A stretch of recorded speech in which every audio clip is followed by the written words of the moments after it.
પરમ કૃપાળુ શ્રીજી મહારાજ, બાપાશ્રી, સમત સદગુરુઓ તથા અનંત દિવ્ય મુક્તોની આ દિવ્ય સભામાં ઉપસ્થિત સર્વે સંતો તથા આપ સર્વે મુક્તોના ચરણોમાં સાષ્ટાંગ દંડવત પ્રણામ છે. જય સ્વામિનારાયણ.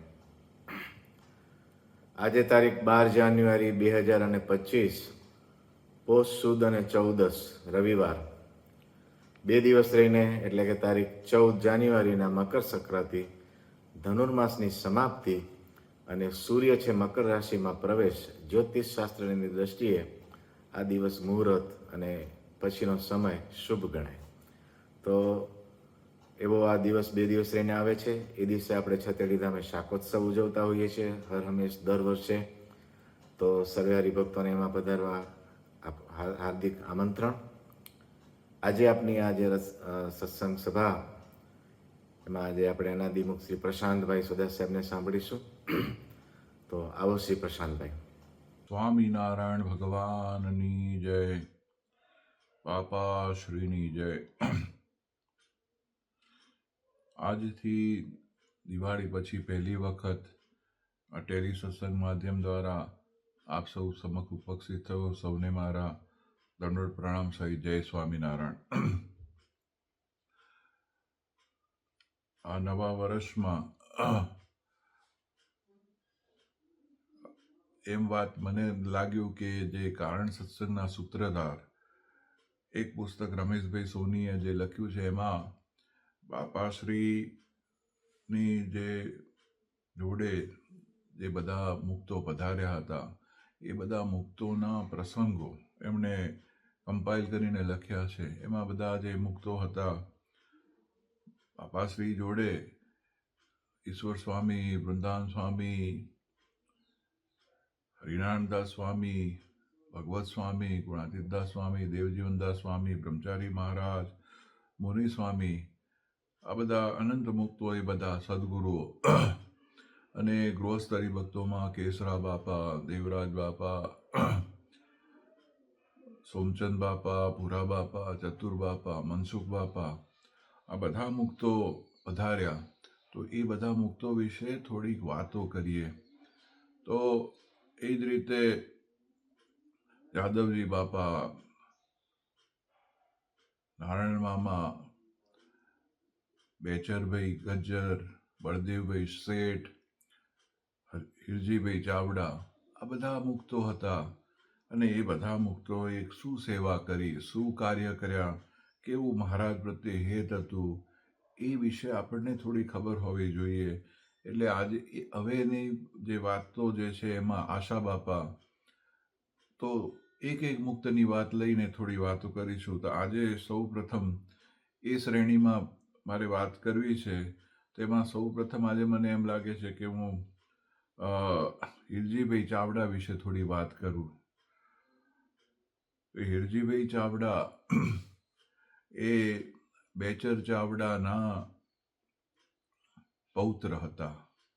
બેચર ચાવડા જે મહારાજ વખતે મહારાજની જોડે એ બધા પાર્ષદો હતા, ભગુજી હતા, એવી રીતે એ વખતે મહારાજ જોડે બેચર ચાવડા પણ હતા. તો એ બેચર ચાવડાના દીકરા ભીમજીભાઈ ચાવડા અને ભીમજીભાઈ ચાવડાના દીકરા હિરજીભાઈ ચાવડા. અને બાપા શ્રી પ્રત્યે એમને અતિશય હેત અને પોતે અતિશય વિદ્વાન એવા હિરજીભાઈ ચાવડા, એમના વિશે આજે થોડી વાત કરીએ. હિરજીભાઈ ચાવડા પોતે વિદ્વાન, અને એમણે પોતે 2 પુસ્તક લખ્યા, શ્રીમદ ભગવદ્ વિજ્ઞાન અને પ્રત્યક્ષ અદ્વૈત. 2 ગુજરાતીમાં પુસ્તક લખ્યા, અને એક પુસ્તક ઇંગ્લિશમાં લખ્યું છે, માય સુપ્રીમ લોર્ડ સ્વામિનારાયણ. આ જે પુસ્તક છે, એ જે પુસ્તક એનું જે એમાં જે સૌ પ્રથમ પુસ્તક જે શ્રીમદ ભગવદ્ વિજ્ઞાન છે, એ 1970-71 પબ્લિશ થયું હતું. અને પ્રત્યક્ષાદ્વૈત પુસ્તક જે એમણે લખ્યું હતું તે 1976 પબ્લિશ થયું હતું. આ જે પુસ્તકો જે છે, અને સુપ્રીમ લોર્ડ સ્વામિનારાયણ એ ઇંગ્લિશમાં જે પુસ્તક છે, એ ધામમાં ગયા પછી 1986 એમના જન્મ શતાબ્દી વર્ષ નિમિત્તે કરીને એ પબ્લિશ થયું હતું. અને એ વખતે મુંબઈમાં મોટો જમાવડો હતો. બધા મુંબઈમાં બધા હરિભક્તો ભેગા થયા હતા અને જાદવજી બાપા અને નારાયણ મામા પણ ત્યાં પધાર્યા હતા અને એ પુસ્તકનું વિમોચન થયું હતું. એની ઘણાને સ્મૃતિ પણ હશે. એ 1986ની વાત છે. ભીમજીભાઈ ચાવડાનો જન્મ 29/8/1886 થયો હતો. એમને અને એમના જે નિર્વાણ તિથિ કહીએ તો એ 29/3/1982, એટલે લગભગ 1886 થી 1982, એટલે 90 વર્ષ ઉપરની ઉંમર એ આ પૃથ્વી પર હતા. એમની જે પ્રથમ પુસ્તક જે છે શ્રીમદ ભગવદ્ વિજ્ઞાન, જે એમણે પબ્લિશ કર્યું છે, એ પુસ્તકમાં લેખકની ઓળખ, એમાં જે પ્રસ્તાવના છે એ એમને તો એ લખી છે, પણ લેખકની ઓળખ એમ કરીને નારાયણ મામાએ એમના વિશે એક લેખ લખ્યો છે અને એનો એક રેફરન્સ લઈને થોડી વાત કરીશું. અને બીજું એ હિરજીભાઈ ચાવડા જ્યારે એમના ધામમાં ગયા પછી એમના વિશે વિઠ્ઠલજીભાઈ દવે, એટલે રમેશભાઈ દવેના પિતાશ્રી વિઠ્ઠલજીભાઈ દવે, જેમણે બાપાશ્રીની ને ઈશ્વર સ્વામીની બધાની બહુ સેવા કરી હતી, એમને જ્ઞાન યોગી પૂજ્ય શ્રી હિરજીભાઈ ચાવડા કરીને પણ પુસ્તક લખ્યું હતું. એટલે એ બે પુસ્તક જે છે એમાં હિરજીભાઈ ચાવડા વિશેની માહિતી એમાં લખી છે. એ બે રેફરન્સ લઈને હું તમને થોડી વાતો કરું. તો હિરજીભાઈ ચાવડા વિશે જે નારાયણ મામાએ લેખકની ઓળખ કરીને શ્રીમદ ભગવદ્ વિજ્ઞાનમાં જે લખ્યું છે, એમાં વાતની શરૂઆત એમ થાય છે કે હિરજીભાઈ ચાવડાને એક વખત એમ લખ્યું કે ઈશ્વર સ્વામી એમને જ્યારે મળ્યા હતા ત્યારે સ્વામી એમને એમ કીધું કે સ્વામીએ હિરજીભાઈ ચાવડાને એમ કહ્યું કે તમારા સંચિત, પ્રારબ્ધ અને ક્રિયમાણ ત્રણેય કર્મ સ્વામિનારાયણે બાળી નાખ્યા. તમારો દેહ પડી ગયો. જે દેખાય છે એ સ્વામિનારાયણની ઈચ્છાએ દેખાય છે. તમારા ચૈતન્યને સ્વામિનારાયણે મૂર્તિમાં, એટલે એમના દિવ્ય સ્વરૂપમાં રાખ્યો છે. આ શબ્દો ઈસવીસન 1928માં સદગુરુ સ્વામી ઈશ્વરચંદ્રદાસ સ્વામીએ ઉચ્ચાર્યા. અને પછી હિરજીભાઈને સ્વામીએ પૂછ્યું કે મનાય છે? ત્યારે હિરજીભાઈએ કીધું કે હા મનાય છે. એ હિરજીભાઈ ચાવડાએ પ્રત્યુત્તર આપ્યો. એમ સ્વામીએ એમને આશીર્વાદ દીધા કે તમારો ચૈતન્ય જે છે એ દિવ્ય સ્વરૂપમાં રાખ્યો છે.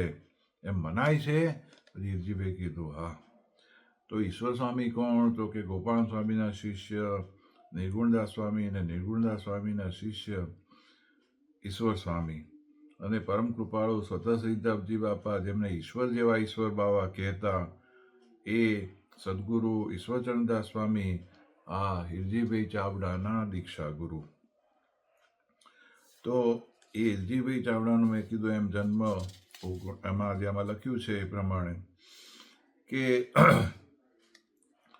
29/8/1886 થયા. પછી એમના જન્મ પછી એટલે બચપણથી સંત હરિભક્તોનો સમાગમ, કે હિરજીભાઈ ચાવડા એ છે ભીમજીભાઈ ચાવડાના દીકરા, એટલે નાનપણથી જ સંત હરિભક્તોનો સમાગમ.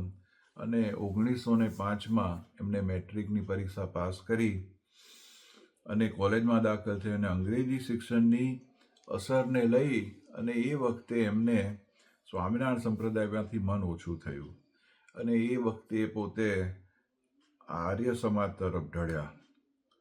પણ તેમાં એમને વધારે વખત ગમ્યું નહીં. પછી તેઓ 1906 થી 1907માં એમને કલકત્તા જવાનું થયું અને ત્યાં કલકત્તા ગયા ત્યારે રામકૃષ્ણ પરમહંસ અને વિવેકાનંદ અને સ્વામી રામતીર્થના સાહિત્યનો અભ્યાસ કર્યો.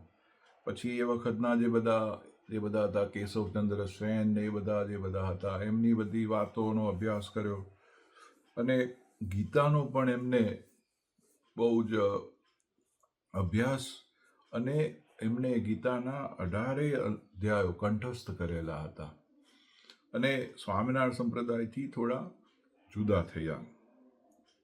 ત્યારે એમને આ જે પ્રસંગ થયો એટલે એમના પિતાશ્રી હતા ભીમજીભાઈ ચાવડા, એમને જરી આમ પેલું થયું કે આ સ્વામિનારાયણ સંપ્રદાયથી દૂર જઈને આ બધું એમ કે આ બીજા બધા જે ધર્મ છે એના વિશે જાય છે.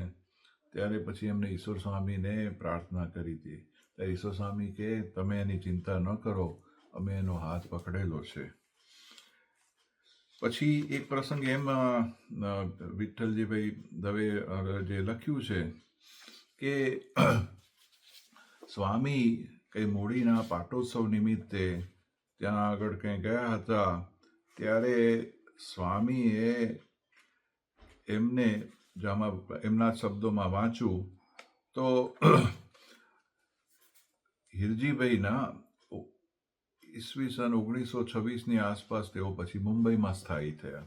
આ અરસામાં પૂજ્ય હિરજીભાઈના જીવનમાં એક ઘટના બની. એમના જીવનમાં જબરજસ્ત પરિવર્તન આવ્યું. મહાન ક્રાંતિકારી સદગુરુ સ્વામી ઈશ્વરચંદ્રદાસ સ્વામી મૂડીના મહોત્સવનો ફાળો નિમિત્તે મુંબઈ આવેલા, અને ભીમજીભાઈએ આ સદગુરુનો અપાર મહિમા એમણે પ્રાર્થના કરેલી કે હિરજીને સર્વે પ્રકારે સંભાળ લેજો. સ્વામીશ્રીએ પણ કોડ આપેલો કે હિરજીભાઈ અમારા છે, તમે નિશ્ચિંત રહેજો, એવું ભીમજીભાઈને ઈશ્વર સ્વામીએ કીધું હતું.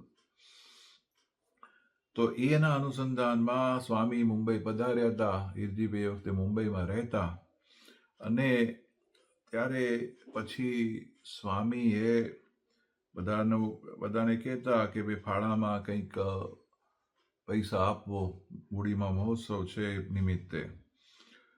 ત્યારે હિરજીભાઈએ ત્યાં આગળ મુંબઈમાં જઈને ધંધો કરવા માટે એ પોતે 1925-26માં ધંધાર્થે વિલાયત ગયા હતા, અને એ વખતે એમને ઘણી ખોટ ગઈ હતી ને એવું બધું, એટલે ફાઇનાન્શિયલી એ વખતે થોડીક ટ્રબલ હતી. એ વખતે સ્વામીએ કીધું કે તમે ફાળામાં, આમાં વિઠ્ઠલજી બાપુજી એમાં લખ્યું છે કે 100 રૂપિયા નોંધાવવાનો આગ્રહ કર્યો. ત્યારે હિરજીભાઈ બાપુજીએ હૃદયમાં પ્રકાશ થયો હોય તેમ હિરજીભાઈએ પોતાના બીજા દીકરા જયંતિભાઈને મિત્રો પાસે મોકલીને 100 રૂપિયા ઉધાર લઈને સ્વામીની આજ્ઞા મુજબ સેવામાં આપ્યા, અને અનાદિમુક્ત સદગુરુ ઈશ્વરચંદ્રદાસ સ્વામીના આશીર્વાદથી શ્રીજી મહારાજે તેમનું પ્રારબ્ધ બન્યા અને એમના ધંધાનું સુકાન સંભાળ્યું, અને શ્રીહરિજી આ સેવક હવે આ લોકમાં શેઠ બન્યા. એટલે પછી એમાં એક પ્રસંગ એવો ટાંકેલો છે કે ઈસવીસન 1925-26માં તેઓ ધંધાર્થે વિલાયત ગયા હતા. એ જમાનામાં જ્યારે કે સૌરાષ્ટ્ર કે કચ્છમાંથી લોકો મુંબઈ જતા, ત્યારે પણ એમ કહેતા કે ઓહો મુંબઈ ગયા એટલે એમ જાણે પરદેશ ગયા હોય એટલું અઘરું લાગતું. ત્યારે એ જમાનામાં પોતે અતિશય બહાદુર હતા, અતિશય જેને કહેવાય ને નિર્ભય નેવા. એ જમાનામાં પોતે પોતાના ધંધાના વિકાસ અર્થે પોતે વિલાયત ગયા હતા, અને વિલાયત ત્યાં ગયા, અને એમને ત્યાં આગળ પણ ઘણું નુકસાન થયું હતું ને એ બધું જે શરૂઆતમાં. પણ પછી ત્યાં માન્ચેસ્ટરમાં એક વાર સવારે પૂજા કરતા હતા, ત્યારે મૂર્તિમાંથી મહારાજનો અવાજ આવ્યો અને ચમત્કાર બતાવ્યો, અને પ્રભુએ એમને પોતા તરફ ખેંચ્યા, અને પછી એમને ધીમે ધીમે વચનામૃતનો અભ્યાસ શરૂ કર્યો, અને પછી એમાં જે તત્વજ્ઞાન દેખાયું. પછી જે આ જે બીજા બધી જગ્યાએ જે આર્ય સમાજ ને બધામાંથી એમને જે વાંચન હતું એમાંથી પાછા વળ્યા, અને ઈસવીસન 1928ની શરૂઆતમાં લખ્યા મુજબ ઈશ્વર સ્વામી પાસે દીક્ષા લઈને આત્યંતિક મોક્ષના આશીર્વાદ મેળવ્યા, અને પછી બાપાશ્રીના દર્શન એમને થયા. બાપાશ્રીના દર્શન કરવા માટે સ્વામી પાસે ગયા.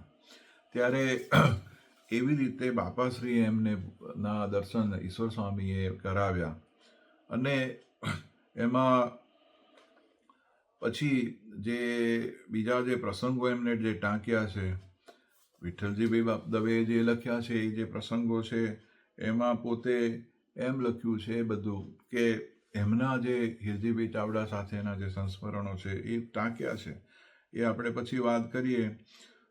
પણ ઈશ્વર સ્વામીના એટલે એમણે જે પછી પોતાના ધંધાને અર્થે પોતે રાજકોટમાં પણ રહેતા, તો રાજકોટમાં એમનું જે નિવાસસ્થાન હતું એનું નિવાસસ્થાનનું નામ હતું ઈશ્વર નિવાસ. ઈશ્વર સ્વામીના નામથી એમના ઘરનું નામ હતું ઈશ્વર નિવાસ. તો પછી એમને પાછળથી પછી ઈશ્વર સ્વામી અંતર્ધ્યાન થયા. પછી સ્વામી સદગુરુ, આમાં જે લખ્યું છે એ પ્રમાણે, સદગુરુ સ્વામી કેશવપ્રિયદાસ સ્વામીનો જોગ સમાગમ કર્યો, મુનિ સ્વામીનો જોગ સમાગમ કરી, અને મુનિ સ્વામીએ એમ કે પાંથીએ તેલ પૂર્યાની જેમ એમને ભગવાન સ્વામિનારાયણનું અન્વય અને વ્યતિરેક સ્વરૂપ ઓળખાવ્યું, અને આ સ્વરૂપ વધુને વધુ અલૌકિક સમજાતું ગયું. અને આ જ્ઞાન શ્રી હરિ ચાવડાએ શ્રીમદ ભગવદ્ વિજ્ઞાન નામનો જે ગ્રંથ છે એમાં ગૂંથ્યું છે. એટલે એમને આ જે પુસ્તક, જે શ્રીમદ ભગવદ્ વિજ્ઞાન જે પુસ્તક લખ્યું, એમાં એમને ઈશ્વર સ્વામીના સાથેનો જે સમાગમ, મુનિ સ્વામી સાથેના જે સમાગમ, અને બાપાશ્રીના તો એમને છેક અંત સમયનો જે ટાઈમ હતો ત્યારે એમને બાપાશ્રીના દર્શન કર્યા હતા. પણ પછી જે કારણ સત્સંગનું જે જ્ઞાન, અને સ્વામી ઈશ્વર સ્વામી અને ત્યારબાદ મુનિ સ્વામી સાથે રહી અને એમનો સમાગમ કરી, અને એમને પછી ધીમે ધીમે કારણ કે બાપાશ્રી અંતર્ધ્યાન થયા બાદ એ પોતે 2 જ મહિનામાં પછી પોતે વિલાયત ગયા હતા, યુકે ગયા હતા. અને ત્યાં આગળ તેમને બાપાશ્રીએ દિવ્ય દર્શન આપ્યા, અને એમને ત્યાં આગળ પછી વચનામૃત રહસ્યાર્થનો પછી બહુ જ અભ્યાસ કર્યો. અને પોતે જ્યારે ઈસવીસન 1942માં ઈશ્વર સ્વામીએ પોતે અંતર્ધ્યાન થયા, તો અંતર્ધ્યાન થયા પહેલા ઈશ્વર સ્વામી પોતે ત્યાં આગળ રાજકોટમાં એમની ઘેર પધાર્યા હતા. જ્યારે બાપાશ્રીનું જે જીવન ચરિત્ર જે છે, આપણે સૌ જાણીએ છીએ કે બાપાશ્રીનું જીવન ચરિત્ર સોમચંદ બાપાએ પોતે ઈશ્વર સ્વામીની આજ્ઞાથી પોતે ત્યાં આગળ કચ્છમાં જઈને બધી જગ્યાએથી માહિતી ભેગી કરી, અને પછી પોતે એને કમ્પાઇલ કરીને ઘણો દાખલો કરી, અને બાપાશ્રીનું જીવન ચરિત્ર સ્વામીની આજ્ઞાથી પોતે લખ્યું. પણ એનું પ્રિન્ટિંગ ને એ બધું જે કામ જે છે, અને એનું જે ફાઇનાન્શિયલ બધો સપોર્ટ, એ જે બધું જે છે એ હિરજીભાઈ ચાવડાએ પોતે કર્યું. અને સ્વામીનો હિરજીભાઈ ચાવડા પ્રત્યે, ઈશ્વર સ્વામીનો હિરજીભાઈ ચાવડા પ્રત્યે અતિશય સ્નેહ. અને એટલે હિરજીભાઈ ચાવડાએ સ્વામીને કીધું હતું કે આ જીવન ચરિત્ર પુસ્તક થાય, એનું પારાયણ થાય પછી, એમ કે સ્વામી પોતે તબિયત બહુ સારી નહોતા બતાવતા, તો સ્વામીને કીધું કે તમે એમ કે રાજકોટ જરૂર પધારજો. ત્યારે સ્વામીની તબિયત બહુ સારી નહોતી, અને સ્વામી અમદાવાદ હતા, સરસપુર હતા, અને સરસપુરથી પછી સ્વામી ત્યાં આગળ હવાફેર માટે થોડો વખત બહાર ગયા, અને ચાંપાનેર સોસાયટીમાં ત્યાં રહેતા અમદાવાદમાં નદીની સામે કાંઠે. પછી ત્યાંથી પોતે સ્વામી એ ટ્રેનમાં રાજકોટ ગયા, અને એ વખતે સ્વામીની તબિયત બહુ સારી નહોતી, પણ તો પણ એમનો અતિશય આગ્રહ હતો, અને સ્વામીએ એમને આશીર્વાદ આપ્યા હતા. એટલે પોતે સ્વામી અમદાવાદથી રાજકોટ પધાર્યા હતા. તો ટ્રેનમાં સ્પેશિયલ બોગી કરી, અને એ વખતે તો અમદાવાદથી બ્રોડગેજ હોય ને પછી વિરમગામથી પાછું મીટર ગેજ થાય, એવી રીતે ટ્રેન બદલવી પડે. એટલે સ્વામીને ટ્રેન બદલવી ન પડે એટલા માટે એવી સ્પેશિયલ બોગી એ વખતે બળદેવભાઈ શેઠ હતા, નાગરદાસભાઈ ડૉક્ટર, અને હિરજીભાઈ બાપુજી ને બધા મોટા મોટા હતા. એમણે એવી રીતે ટ્રેન કરી કે અમદાવાદ સાબરમતી રેલવે સ્ટેશનથી બેસે મીટર ગેજમાં, એ મહેસાણા બાજુ થઈને પછી પાછા વિરમગામ થઈને રાજકોટમાં જાય, જેથી કરીને સ્વામીને પેલું ન થાય, ટ્રેન બદલવી ન પડે ને એવી રીતે સ્વામી ત્યાં આગળ ઈસવીસન 1942માં રાજકોટ પધાર્યા. એટલે જીવન ચરિત્રના પુસ્તકમાં જે બધા ફોટોગ્રાફ છે, અને એ જે વખતે જે જીવન ચરિત્ર પુસ્તકનું પ્રિન્ટિંગ લગભગ પૂરું થઈ ગયું હતું, પ્રિન્ટિંગ પૂરું થઈ ગયું હતું, પણ એનું બાઇન્ડિંગનું કામ બાકી હતું. એટલે હિરજીભાઈ ચાવડાને એવો સ્વામીએ કીધું કે તમે પારાયણ કરજો. એટલે એમની ઘરે એ વખતે જે બધા જે પુસ્તક જે હતું જીવન ચરિત્ર, એ પુસ્તકના પાનો છૂટા હતા. એ છૂટા પાના લઈ અને જીવન ચરિત્ર પુસ્તકનું સમૂહ પારાયણ ત્યાં આગળ હિરજીભાઈ ચાવડાની ઘરે થયું હતું પ્રથમ વખત જીવન ચરિત્ર પુસ્તકનું. અને એ પુસ્તકના જે પાન હતા ત્યાં બધાએ સમૂહ પારાયણ કર્યું, અને એના ફોટોગ્રાફ પણ એ જીવન ચરિત્ર પુસ્તકમાં પછી જ્યારે બાઇન્ડિંગ થયું ત્યારે એ વખતે જે સભા હતી એના ફોટા પણ એ પુસ્તકમાં પછી મૂકેલા છે. એમાં સ્વામી પોતે ઢોલિયામાં પોઢેલા હોય ને બધા હરિભક્તો બેઠા હોય. એમાં હિરજીભાઈ ચાવડા, નાગરદાસભાઈ, ડૉક્ટર બધાના ફોટોગ્રાફ છે. પછી સ્વામીએ એમનો સંકલ્પ પૂરો કર્યો અને પુસ્તકનું કે પારાયણ થઈ ગયું. પછી રાજકોટથી પાછા અમદાવાદ પધાર્યા. આ શરદ પૂર્ણિમાનો દિવસ હતો. એ વખતનો ટાઈમ હતો, દિવાળી પહેલાંનો. અને શરદ પૂર્ણિમા પછી દિવાળીના દિવસે સ્વામી અંતર્ધ્યાન થયા. તો જ્યારે પાછા રાજકોટથી આવ્યા ત્યારે પાછા અને સ્વામીએ એવું કીધું હતું હિરજીભાઈ ચાવડાએ કે સ્વામી તમે અંતર્ધ્યાન થયા ત્યારે હું હાજર હોઉં એમ. એટલે સ્વામી જ્યારે પાછા અમદાવાદ પધાર્યા ત્યારે જ્યારે ટ્રેન ત્યાં આવી તો કે હવે સ્વામી તે વખતે ત્યાં વાડજમાં રહેતા, ત્યાં ચાંપાનેર સોસાયટીમાં. ત્યાં સ્વામી કે હવે આપણે ત્યાં નથી જવું, આપણે પાછા સરસપુર મંદિર જઈએ. એટલે સ્વામી સરસપુર મંદિરમાં પધાર્યા. એટલે બધાને ફડકો થયો કે સ્વામી હવે સરસપુર મંદિરમાં ગયા એટલે હવે સ્વામી પોતે હવે જાજુ રહેશે નહીં. પણ સ્વામીની તબિયત બહુ ખરાબ હતી. એટલે પછી હિરજીભાઈને ફોન કર્યો. એટલે હિરજીભાઈ પોતે ત્યાં આગળ અમદાવાદ આવ્યા. અને આવ્યા ત્યારે સ્વામી એમને કીધું કે તમે જમી લીધું? પછી પોતે અને સ્વામી હિરજીભાઈ ચાવડા હતા ત્યારે સ્વામીએ એમને કોલ દીધો હતો કે તમારી હાજરીમાં એમ કે દેહ મૂકશું.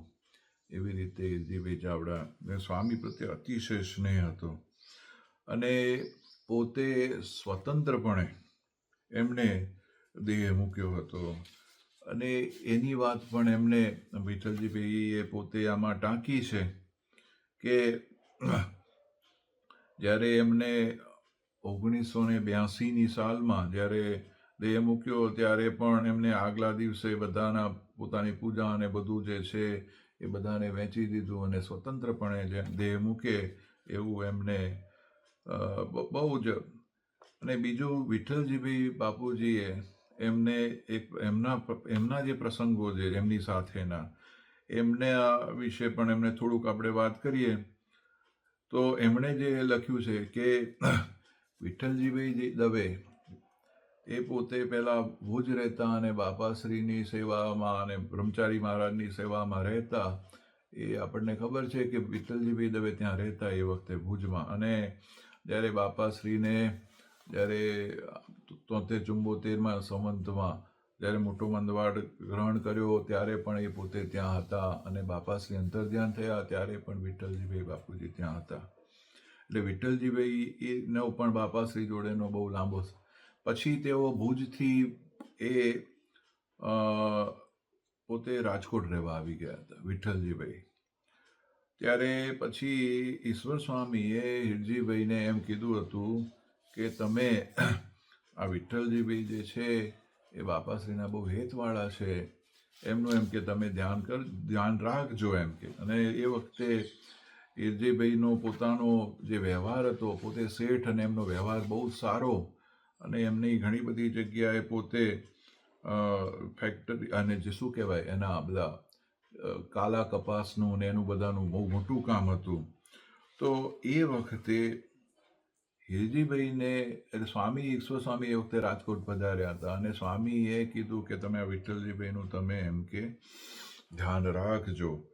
તો એ વખતે આમાં એમાં એમણે જે લખ્યું છે કે એમના જે પોતે ભુજમાંથી પછી રાજકોટ આવ્યા વિઠ્ઠલજીભાઈ અને પોતે ત્યાં ધીરધારનો ધંધો કરતા અને એમ કે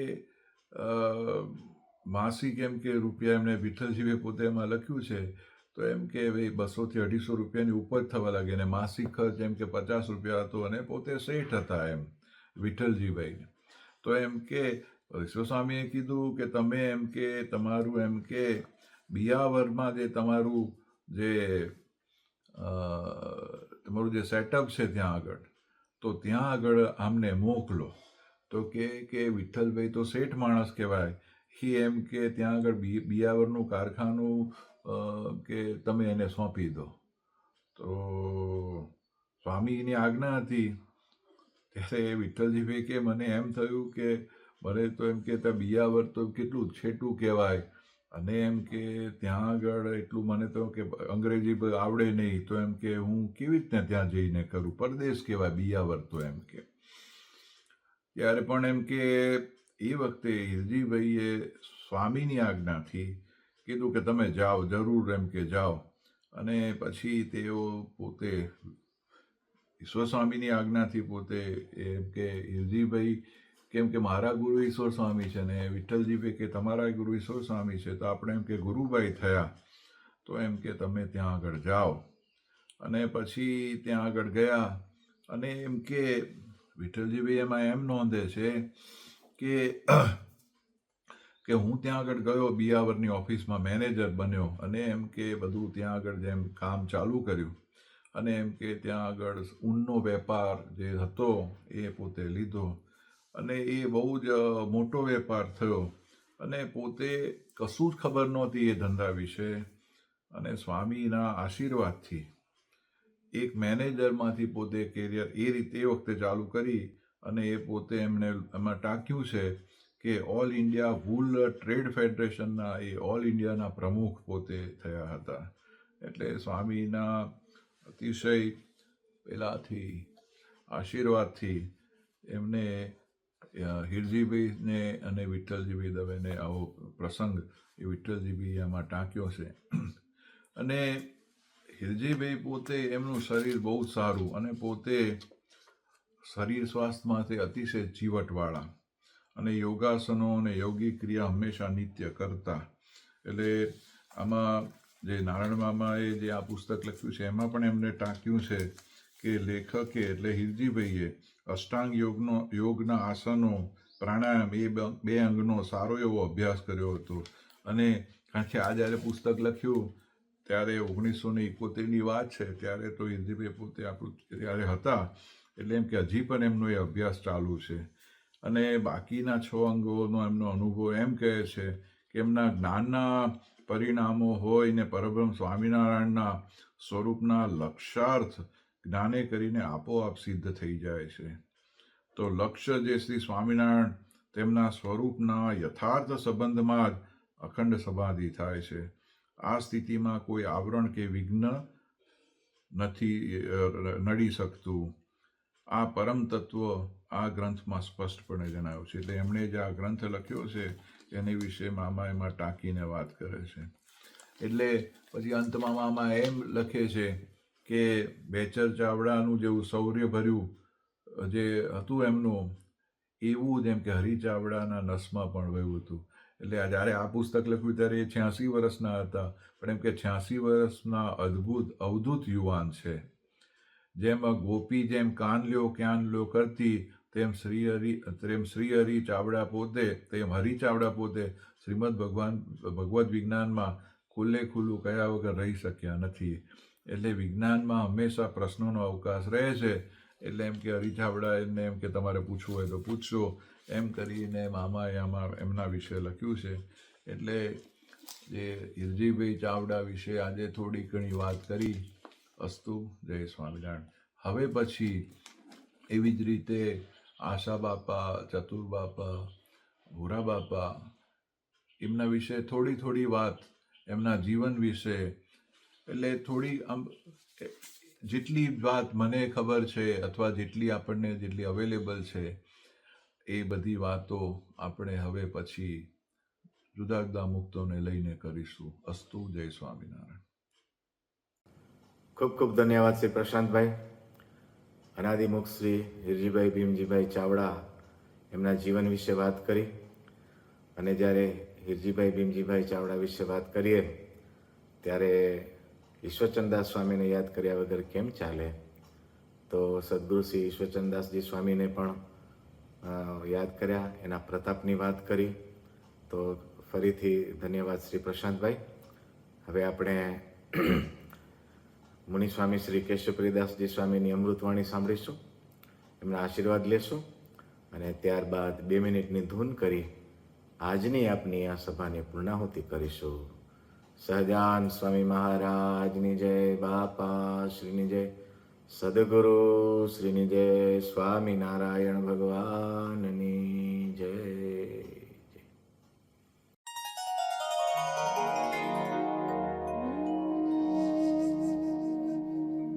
અલીઓ ખાચર હતા, ગામ ધણી હતા, વિજાવદર ગામ આખું એમનું હતું છે. અને મહારાજની બહુ જ સેવાઓ કરતા. મહારાજ બધા કાઠીઓ ભેળા થઈ ગામડે ફરવા જાય ત્યારે કોઈ ગામમાં સત્સંગી કોઈ ન હોય, સન્માન ન કરે તો અલીઓ ખાચર પોતાના પૈસાથી બધી રસોઈ કરી પાછી બધા મહારાજને પાર્ષદને બધાને જમાડે. અને મહારાજની બહુ જ એવી સેવાઓ કરતા. છતાં મહાન હતો. એક દી બધા અપમાન થયું, એમાં સાધુ નો મહારાજ નો બધા અવગુણ નોખા પડી ગયા. જીવા ખાધુરા પણ બહુ મહારાજ ના ભગત હતા. મહારાજ ને ઘેર રાખેલા, સેવાઓ કરેલી. એમને માન બહુ હતો, માન પાછા પડી ગયા. આજે મહારાજ કે માન મેળવીને ભગવાન ની ભક્તિ કરે એના પર ભગવાન બહુ રાજી થાય, થોડી કરે હવે રાજી થાય.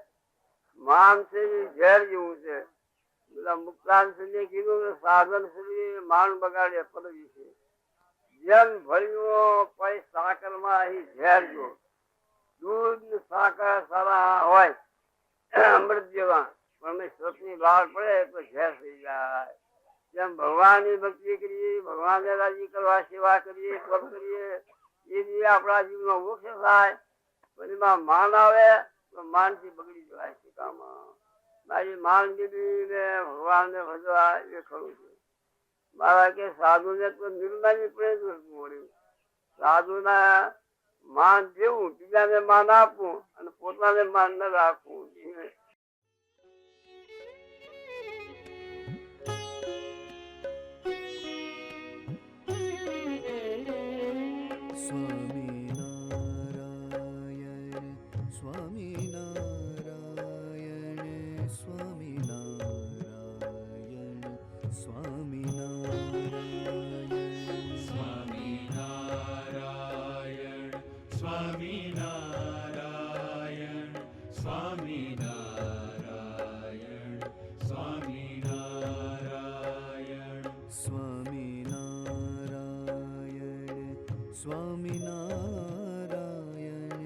સ્વામિનારાયણ